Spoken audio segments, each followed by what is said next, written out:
Salut tout le monde, c'est Mush, le pirate qui vaut 392 millions de berries. Aujourd'hui, nouvelle vidéo théorie à propos d'un mystère toujours pas résolu après plus de 13 ans. En effet, c'est à la fin de l'arc Thriller Bark que nous avons pu observer d'immenses silhouettes et nous ne savons pas encore de quoi il s'agit. Sans plus attendre, on peut commencer.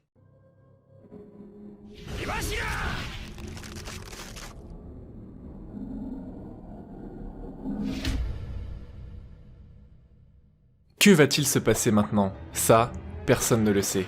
Ce sont les eaux mystérieuses du triangle de Florian.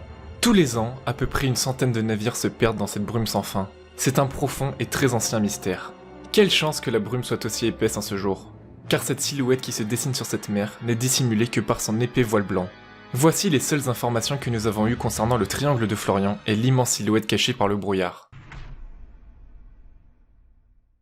Tout d'abord, il faut savoir que le triangle de Florian fait référence au triangle des Bermudes, une zone mystérieuse qui, selon une croyance, aurait été le théâtre d'un grand nombre de disparitions de navires. Cependant, cette croyance se fonde sur des informations mal interprétées, et après des recherches scientifiques, il a été montré que le triangle ne présente aucune anomalie. Et ainsi, dans One Piece, il y a bien eu des disparitions de navires, mais cela est juste dû à cette zone maudite délimitée, et pas forcément à la silhouette que l'on aperçoit dans le chapitre 490. En effet, rien ne dit explicitement que les disparitions sont causées par cette grande silhouette.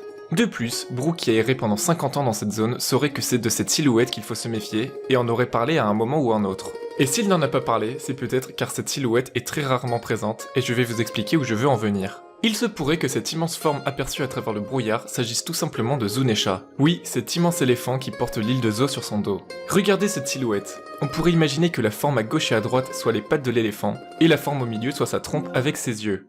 Zunesha est un éléphant de l'espèce Iladala et Lula, qui sont connus pour avoir une articulation supplémentaire sur les pattes, ce qui fait qu'ils peuvent traverser les mers. De plus, cette espèce peut vivre plus de 1000 ans et ça appuierait le fait qu'il puisse se déplacer partout dans le monde plusieurs fois. Zunesha se déplace sans s'arrêter car il y a très longtemps, il a commis un crime pour lequel il a été maudit et condamné à marcher sans arrêt tout en transportant l'île de Zo.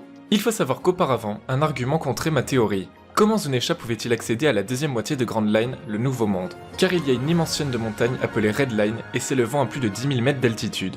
La seule donnée que nous avions à propos de Zunesha, c'est une taille de 20 000 mètres, et ainsi il est simple à démontrer avec un dessin que s'il mesure 20 000 mètres, alors il fera la même taille que la chaîne de montagnes, sachant que ses pattes s'enfoncent jusqu'au fond de l'océan d'une profondeur de 10 000 mètres. Cependant, nous avons eu une information dans un databook disant que 20 000 mètres était en fait sa longueur et qu'il a finalement une hauteur de 35 km, soit 35 000 mètres. Et avec un autre dessin, vous voyez bien que cette fois Zunesha est bien plus grand que Redline et qu'il pourrait par conséquent enjamber la chaîne de montagne. Cela pourrait expliquer la raison pour laquelle nous avons pu voir un mink qui n'était pas originaire de l'île de Zo et qu'il était même originaire d'une île hors de Grand Line. Et oui, Faust, le mink et membre de l'équipage de Hawkins, est originaire de North Blue. Il serait donc cohérent que la silhouette présente à la fin de l'arc Thriller Bark soit en fait Zunesha. Tout d'abord car ça expliquerait la présence de cette forme immense après plus de 13 ans, car j'ai du mal à les voir retourner dans le triangle de Florian pour qu'on comprenne enfin de quoi il s'agit, et enfin, c'était un moyen parfait de laisser planer un mystère qui aurait potentiellement été introduit plus de 300 chapitres plus tard, s'il s'agit bel et bien de Zunesha.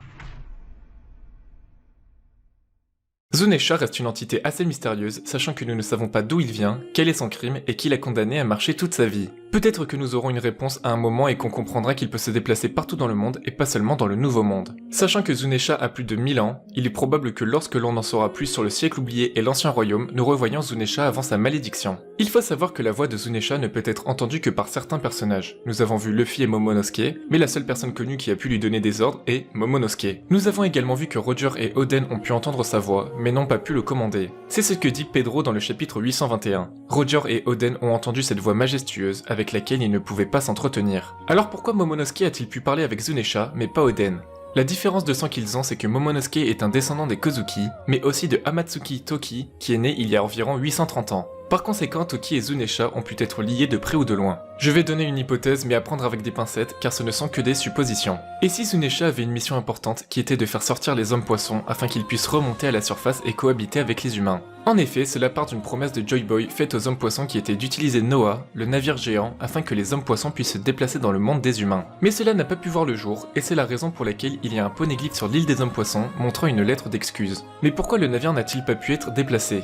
Il se pourrait que ce soit Zunesha qui avait pour mission de déplacer le navire, mais aurait échoué. Ainsi, Joy Boy a ordonné à Zunesha de porter l'île de Zo sur son dos qui servira à préserver la connaissance de l'ancien royaume, mais aussi de marcher sans arrêt jusqu'à la fin de ses jours. Par conséquent, avec toutes ces suppositions, il se pourrait que Joy Boy ait un lien avec Amatsuki Toki. Et la seule personne qui pourra faire arrêter de marcher Zunesha est Momonosuke. Évidemment, il serait possible de parler d'encore plein de choses concernant l'ancien royaume, mais ça serait trop infondé, et la théorie ne se baserait que sur des suppositions. Et ainsi, le sujet principal de la théorie reste quand même qu'il se pourrait que la silhouette vue dans le triangle de Florian soit Zunesha. Évidemment, ce n'est qu'une théorie, donc libre à vous d'y croire ou non, et sinon n'hésitez pas à me dire en commentaire vos théories à propos de cette fameuse silhouette. Voilà pour cette vidéo, si elle vous a plu, n'oubliez pas le pouce bleu, on se retrouve pour une prochaine vidéo, ciao tout le monde!